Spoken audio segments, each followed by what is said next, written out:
بسم الله الرحمن الرحيم. الحمد لله رب العالمين، وصلى الله على نبينا محمد وعلى آله وأصحابه أجمعين. عن أنس رضي الله عنه قال: ضحى النبي صلى الله عليه وسلم بكبشين أملحين أقرنين ذبحهما بيده وسمى وكبر ووضع رجله على صفاحهما.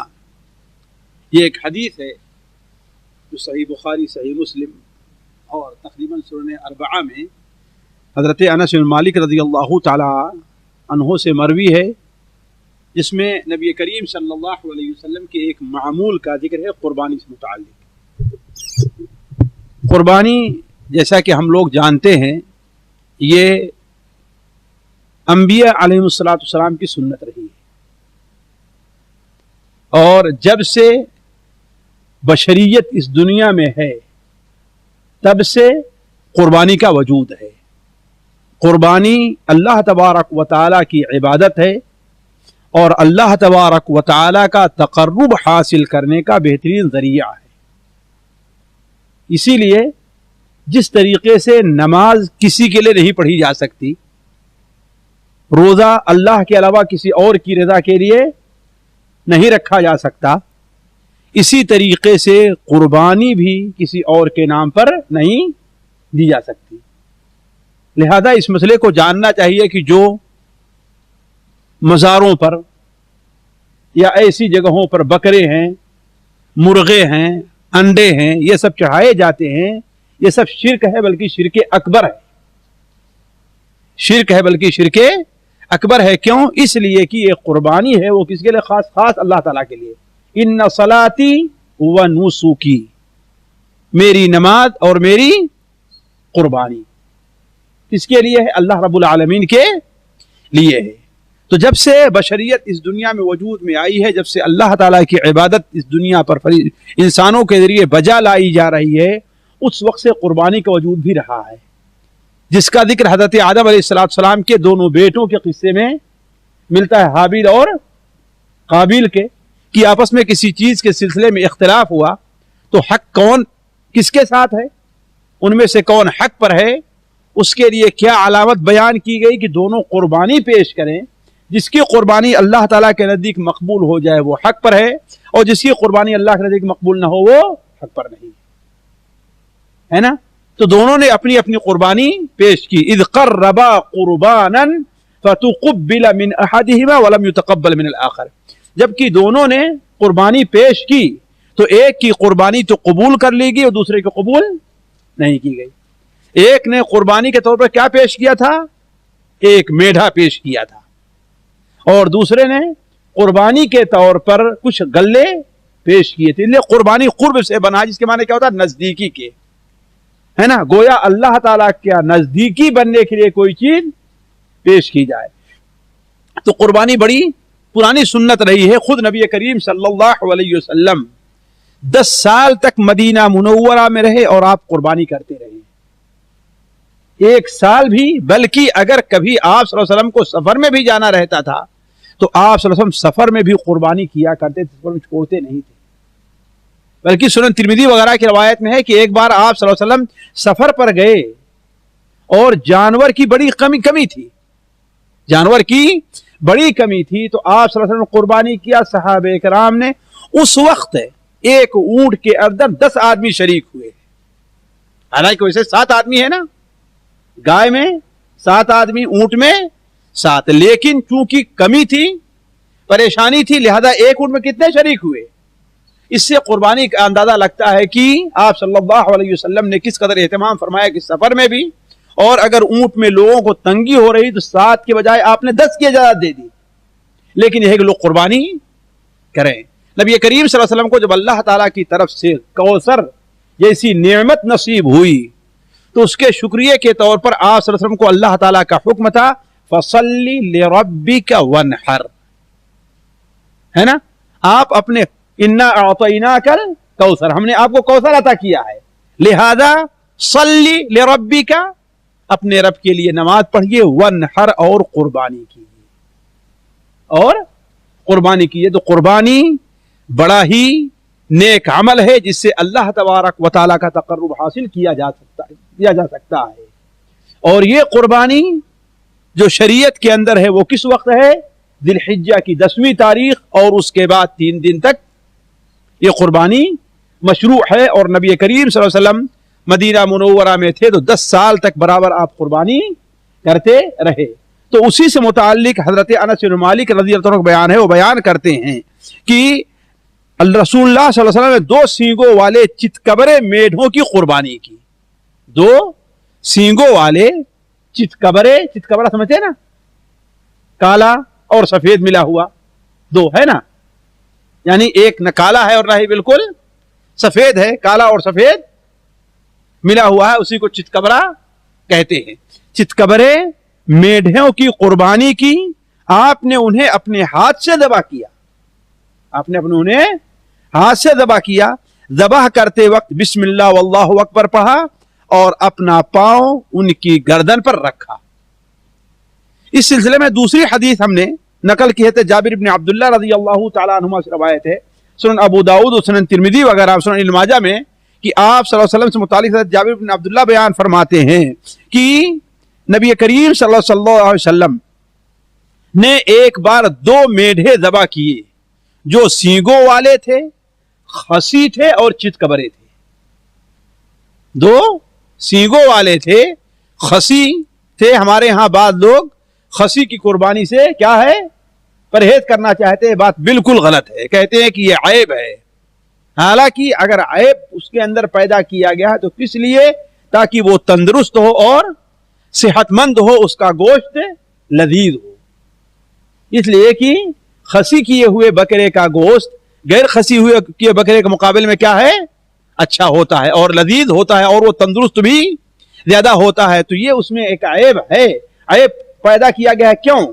اس کے اندر حسن اور اچھائی پیدا کرنے کے لیے، اسے عیب دار کرنے کے لیے نہیں. تو آپ صلی اللہ علیہ وسلم نے 2 میڈھے ذبح کیے جو سینگوں والے تھے، خسی اور چتکبرے تھے.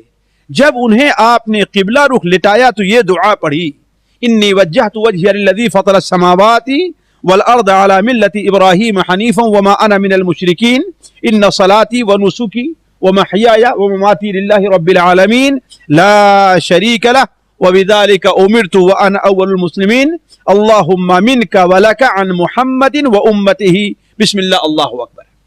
اسی طرح حضرت عائشہ رضی اللہ عنہ بیان فرماتی ہیں کہ اللہ کے رسول صلی اللہ علیہ وسلم نے حکم دیا کہ ایک میڈھا لایا جائے جو سینگوں والا تھا، جس کے پیر کالے تھے، آنکھیں کالی تھی، سینہ اور پیٹ بھی کالا تھا. اس کا مطلب یہ چیز اور یہ دونوں کالے اور اوپر کیا تھا؟ سفید تھا. جس کے پیر دونوں کالے تھے، سینہ اور یہ نیچے کا حصہ یہ بھی کالا تھا اور اس کا سر بھی کالا تھا. چنانچہ وہ لایا گیا تو آپ نے اس کی قربانی کی. جب وہ لایا گیا تو آپ نے فرمایا عائشہ چھری ہے نا، لاؤ اسے پتھر پر تیز کرو. حضرت عائشہ رضی اللہ تعالی عنہا نے چھری تیز کر کے دی. آپ نے اس میڈھے کو پکڑا، اسے لٹایا اور ذبح کرتے ہوئے یہ دعا پڑھی، بسمک اللہم، بسم اللہ اللہم تقبل من محمد وآل محمد ومن امتی محمد. یہ 3 حدیثیں ہم نے آپ کے سامنے بنیادی طور پر ایک حدیث لیکن اسی کے معنی سے ملتی جلتی 2 حدیثیں اور نقل کی ہیں جس سے قربانی سے متعلق ہمیں چند ہدایات ملتی ہیں. اسے ہر شخص کو جانے رکھنا چاہیے. پہلی ہدایت یہ ملتی ہے کہ قرآن اصل میں زندوں کی طرف سے مشروع ہے. اصل کس کی طرف سے ہے؟ زندوں کی طرف سے ہے. نبی کریم صلی اللہ علیہ وسلم و صحابہ کرام کا عمل یہی رہا ہے کہ اپنی طرف سے قربانی کرتے رہے ہیں. لہذا ہمارے ہاں بعض لوگوں کا یہ کرنا کہ ہاں بھائی اپنی طرف سے قربانی نہیں کریں گے لیکن کسی باپ کا، بیوی ہے اس کے شوہر کا یا کسی کا انتقال ہو گیا تو اس کی طرف سے قربانی کرتے ہیں. یہ جائز نہیں ہے. قربانی زندوں کی طرف سے مشروع ہے.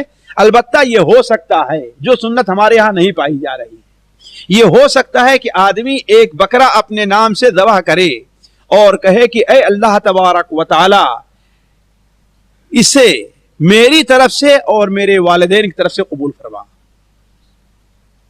میری طرف سے، میرے اہل خانہ اور میرے والدین کی طرف سے قبول فرما۔ اللہ تعالیٰ کا فضل بڑا واسع ہے کہ ایک ہی بکرے میں سارے لوگوں کو اجر دے سکتا ہے۔ جیسے آپ صلی اللہ علیہ وسلم نے ایک بکرے کی قربانی جو کی تو کیا کہ اے اللہ تعالیٰ میری طرف سے، میرے آل کی طرف سے اور میری امت کی طرف سے بھی اسے قبول فرما۔ میری امت، آپ کی امتیں کتنے ہو گئے، امتی کتنے ہو گئے آپ ذرا دیکھیں تو ایک میڈھے کے اجر میں آپ نے کتنے لوگوں کو شریک کر لیا۔ تو بڑی بنیادی غلطی یہ ہوتی ہے کہ لوگ سنت رسول پر عمل نہیں کرتے، حالانکہ سنت رسول پر عمل کرنے میں برکت ہے اور اللہ تعالیٰ کا فضل اسی میں ہے۔ دوسرا فائدہ یہ سمجھیے کہ مردوں کی طرف سے مستقل قربانی کی جا سکتی ہے، ہم اس کا انکار نہیں کر رہے ہیں، لیکن جائز ہے، سنت نہیں ہے۔ فرق ہے، لوگ اس میں فرق نہیں کرتے ہیں۔ مردوں کی طرف سے قربانی کرنا کیا ہے؟ جائز ہے، امید ہے کہ اس کا اجر انہیں ملے گا، لیکن سنت کا طریقہ نہیں ہے۔ سنت کا طریقہ کیوں نہیں ہے؟ اس لیے کہ نبی کریم صلی اللہ علیہ وسلم نے مستقل، آپ کی ایک بیٹی کا انتقال ہوا آپ کی زندگی میں، آپ کی بیوی، دو بیوی کا انتقال ہوا آپ کی زندگی میں، آپ صلی اللہ علیہ وسلم کی زندگی میں، ہے کہ نہیں؟ آپ کے چچا کا انتقال ہوا، لیکن کسی بھی حدیث میں نہیں آتا کہ آپ صلی اللہ علیہ وسلم ان کی طرف سے قربانی کرتے رہے ہوں، ہے کہ نہیں؟ اگر سنت ہوتی تو آپ صلی اللہ علیہ وسلم کیا ہے کرتے نا۔ اب آپ لوگ کہہ سکتے ہیں کہ ہاں جائز میں اور سنت میں فرق کیا ہے؟ یہ چیز ہمارے ہاں بہت سے لوگ نہیں سمجھتے، اس سے بنیادی طور پر غلطی ہوتی ہے۔ سنت کیا ہے؟ یعنی جس کی طرف اللہ کے رسول نے رغبت دلائی ہو، اس کی طرف ترغیب دی ہو، خود عمل کیا ہو، لوگ عمل کرنے کی دعوت دی ہو۔ مثال کے طور پر ایک مثال دوں، آپ صلی اللہ علیہ وسلم نے حضرت عائشہ رضی اللہ تعالی عنہا کو حج کے بعد ایک ان کے عذر کے طور پر عمرے کی اجازت دے دی، لیکن آپ نے خود عمرہ نہیں کیا۔ حضرت عبد الرحمن ابو بکر جو حضرت عائشہ کے ساتھ تھے ان کو عمرہ کرنے کے لیے نہیں کہا۔ تو اس کا مطلب ہے کہ بعض صورتوں میں عمرہ کرنا جائز ہوگا، سنت اور مستحب نہیں ہوگا، سنت اور مستحب نہیں ہوگا۔ اسی طریقے سے آپ صلی اللہ علیہ وسلم کے ایک صحابی کے بارے میں آیا کہ وہ اپنی فوج لے کر کے گئے تو ہر رکعت میں قل هو اللہ احد پڑھا کرتے تھے، سنا ہے نا آپ لوگوں نے؟ ہمارے ہاں بعض اہل حدیث اس کو سنت سمجھتے ہیں، یہ غلطی ہے، بنیادی غلطی ہے۔ آئے وہ تو آپ نے پوچھا تم ایسا کیوں کرتے ہو؟ کہا اس میں اللہ کی صفت ہے، رحمان کی صفت ہے اور مجھے یہ پسند ہے۔ تو آپ نے فرمایا جاؤ، اللہ بھی اس سے پسند، تم سے محبت کرتا ہے کہ نہیں؟ لیکن آپ صلی اللہ علیہ وسلم کا عمل یہ نہیں رہا ہے کہ برابر آپ ایسا، یا کسی صحابی کو آپ نے اس کی تاکید کی ہو۔ تو یہ اگر کوئی ایسا کرے، اسے کوئی صورت پسند ہے، اس کو پڑھے تو اس کے لیے جائز ہوگا، وہ چیز سنت اور مستحب نہیں بن جائے گی۔ تو مردے کی طرف سے قربانی جائز ہے، کیوں؟ اس لیے کہ یہ مالی عبادات میں سے ہے، اور مالی عبادات کا ثواب مردے کو صدقہ ہے، خیرات ہے، ملتا ہے، لہذا مردے کی طرف سے قربانی جائز ہے، مستحب نہیں ہے۔ تیسرا فائدہ یہ ہے کہ بہت سے لوگ اللہ کے رسول صلی اللہ علیہ وسلم سے قربانی کرتے ہیں، جیسے بتایا کہ صاحب نے عمرہ کر رہے ہیں، یہ چیز بھی کیا ہے؟ بلا دلیل ہے۔ حضرت علی رضی اللہ تعالی عنہ سے ایک حدیث آئی ہے، سنن ترمذی وغیرہ میں، ضعیف ہے، کہ اللہ کے رسول صلی اللہ علیہ وسلم نے مجھے اپنے، سنن ابو داؤد میں بھی ہے، کہ حکم دیا ہے یا وصیت کی ہے میں آپ کی طرف سے قربانی کروں، لیکن اولاً تو حدیث ضعیف ہے، لیکن یہ اس صورت میں ہے کہ آپ نے کسی کو وصیت کی ہو۔ اسی طریقے سے آپ کا کوئی دادا ہے، والد ہیں، وصیت کر کے کہے ہاں بھائی دیکھو میں یہ چیز چھوڑ کر کے جا رہا ہوں، ہے کہ نہیں ہے، ٹھیک ہے، اسے جو استعمال کرے وہ میری طرف سے ایک قربانی سال میں کیا کرے، ٹھیک ہے۔ اب اس طرح سے قربانی کرنا کیا ہوگا؟ واجب ہوگا، خاطر وقف کے طور پر بھی ہے۔ لیکن یہ ہے کہ انسان اپنی طرف سے قربانی نہ کرے اور مردے کی طرف سے کسی مرے ہوئے شخص کی طرف سے کرتا ہو اللہ کے رسول کی طرف سے، یہ سنت کے خلاف ہے۔ چوتھا یہ ہے کہ قربانی کے لیے نر جانور زیادہ بہتر ہے، نر جانور زیادہ بہتر ہے، کیوں؟ اس لیے کہ اللہ کے رسول صلی اللہ علیہ وسلم سے نر جانور ہی قربانی کرنا ثابت ہے.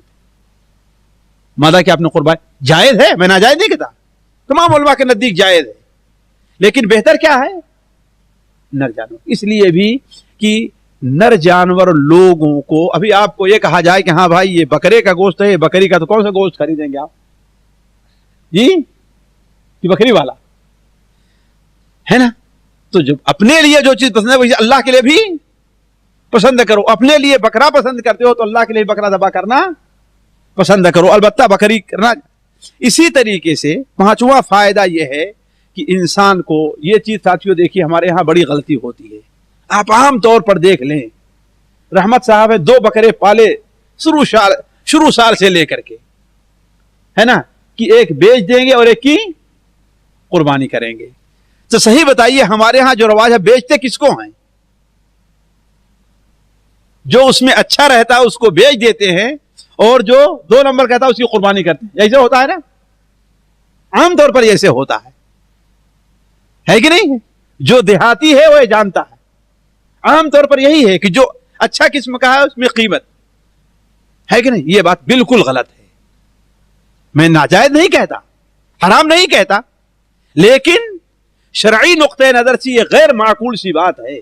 بلکہ آپ اللہ کے لیے کس جانور کو رکھیے جو زیادہ بہتر ہو، زیادہ اچھا. ذرا سوچیں، آپ دنیا کو آخرت پر فوقیت دے رہے ہیں، اللہ تعالیٰ کے اوپر آپ جو ہے اپنے مادی فائدے کو آپ فوقیت دے رہے ہیں. آپ نے شروع ہی سے متعین کر لیا ہے کہ ہاں بھائی یہ کس لیے رہے گا،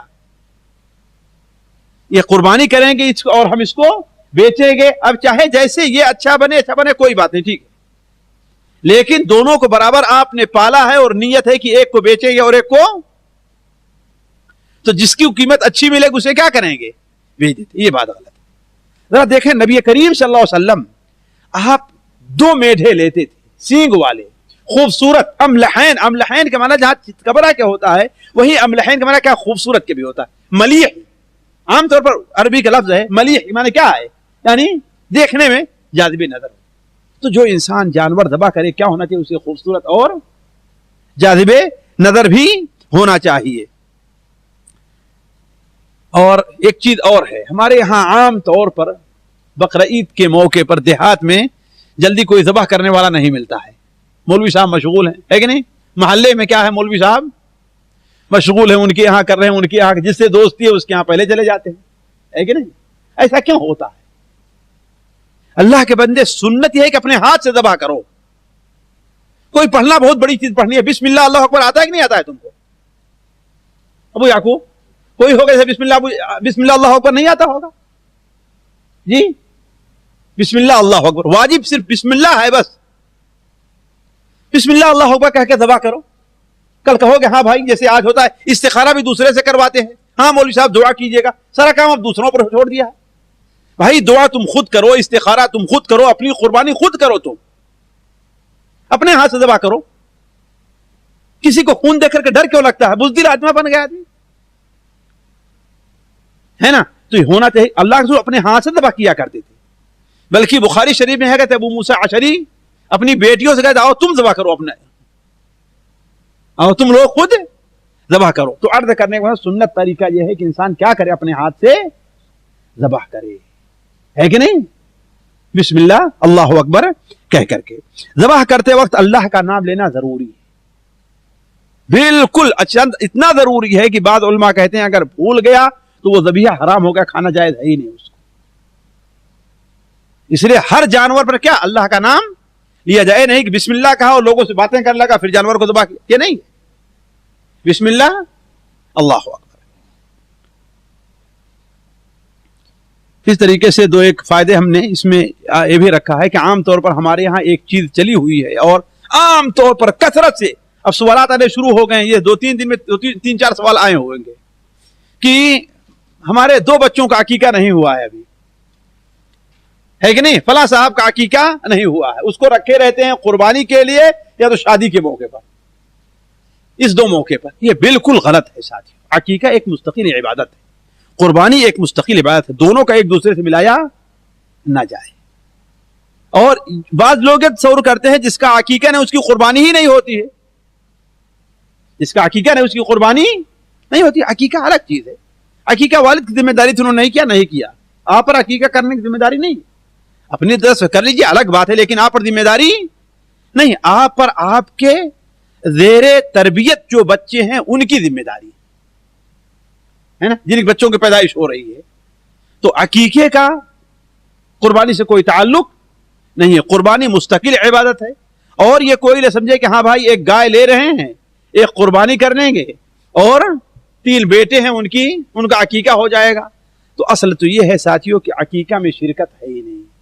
عقیقہ میں چاہے اونٹ ذبح کیجئے, ایک بچے کی طرف سے 2 اونٹ ذبح کرنا ہوگا, چاہے گائے ذبح کیجئے 2 گائے ذبح کرنی ہوگی. قربانی کے طریقے سے یہ نہیں ہے کہ اس میں حصہ لے لیا جائے. یہ چند مسائل تھے قربانی سے متعلق جو وقت مناسبت سے آپ کے سامنے رکھے گئے. اللہ تعالیٰ سے دعا ہے کہ اللہ تبارک تعالیٰ ہمیں اور آپ کو اور ہر شخص کو دین کی سمجھ کی توفیق عطا فرمائے. اللہ تبارک تعالیٰ ہم میں سے ہر شخص کو, ہر مسلمان کو دین کے متعلق عمل کرنے کی توفیق دے. سبحانک اللہم و بحمدک, اشہد ان لا الہ الا انت, استغفرک و اتوب الیک.